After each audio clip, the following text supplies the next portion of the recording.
Президентский конкурс биографических сочинений «300-летия ратной славы воинов Южной Осетии» набирает обороты. С каждым днем все больше студентов и школьников решают принять в нем участие. В погоне за деталями и точной информацией молодые исследователи обращаются к архивам республики. Двери архива всегда открыты для пользователей, для исследователей.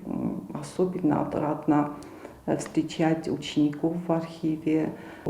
Эти посещения позволяют не только познакомить детей с архивными документами, но и прививают им чувство патриотизма.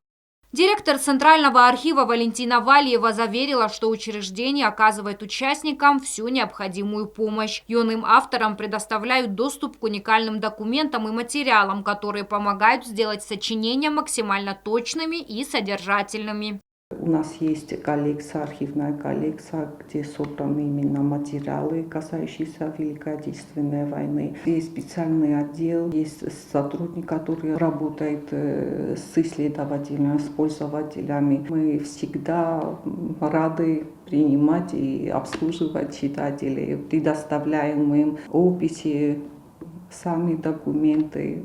Пока старшеклассники по всей республике штудируют учебники и семейные альбомы, один из участников выбрал более основательный и кропотливый путь – работу с первоисточником в тишине Государственного архива. Сегодня в читальном зале особенно сосредоточенная атмосфера. Над пожелтевшими страницами документов, военных сводок и личных дел склонился учащийся 9 класса лицея искусств Сармат Пухаев. О сочинении он узнал от своего педагога и тут же изъявил желание принять участие в конкурсе. Мне сообщила моя учительница по истории. Я согласился сразу, так как очень люблю участвовать в таких конкурсах. Темой сочинения стала Великая Отечественная война. В частности, он затронул биографию своего прадедушки. Для юноши это не просто исследование через архивные документы и семейные воспоминания. Он воссоздает образ деда-героя, прошедшего суровые испытания. Прототипом моего реферата стал мой прадедушка, который на протяжении всей войны был на фронте.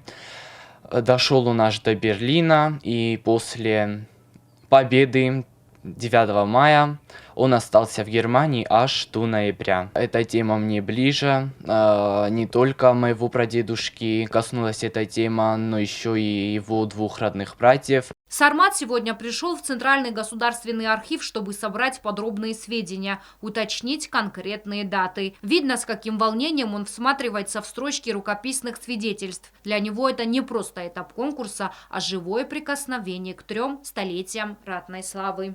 Я сегодня пришел в архив для того, чтобы дополнить свой реферат какими-то определенными датами, моментами, приукрасить свой рассказ, свой текст какой-то дополнительной информацией. Большое спасибо я хочу сказать коллективу архива, потому что пошли мне навстречу, помогают мне найти какую-то информацию дополнительную. Итоги конкурса, который по поручению президента может стать традиционным, жюри подведет 15 мая, в День осетинского языка и литературы. И кто знает, возможно, именно находки, сделанные сегодня этим скромным школьникам в архиве, лягут в основу лучшего биографического сочинения республики. Тишину архива нарушают лишь шелест страниц и шепот юных исследователей. Они пришли сюда за историями героев, которые лягут в основу их конкурсных работ. Каждый документ здесь ключ к прошлому, а каждая находка – шаг к укреплению связи между поколениями.